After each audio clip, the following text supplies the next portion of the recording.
Jeg skal svare på, hvorfor galakser kan være hurtigere end lyset ud fra den artikel, der hedder Misforståelse omkring Big Bang.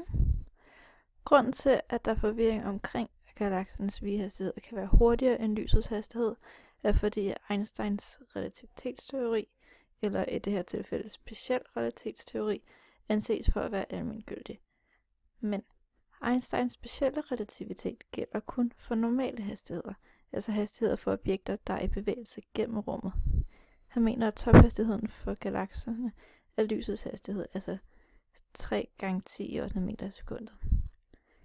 Det er der forestille sig, at det skulle være rigtigt i et, hvis man kan sige, stillestående univers, der ikke ekspanderer sig, som for eksempel her, hvor at når det når den øvre grænse, der er lysets hastighed, så vil galaksernes hastighed flade ud.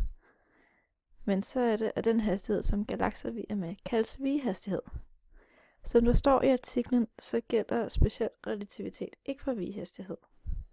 Vigehastigheden er ikke forårsaget af bevægelse gennem rummet, men af, at rummet ekspanderer.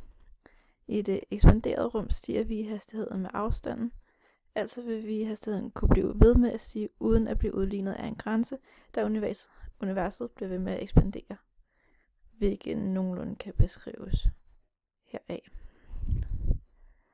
Oven i det, at den hastighed rummet ekspanderer med, ikke konstant.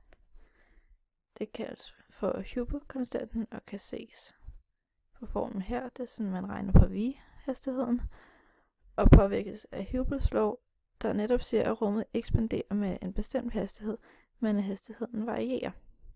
Så i princippet, jo længere væk en galakse er, jo hurtigere er vigehastigheden. Dog er den ikke helt konstant sikker alligevel, den teori.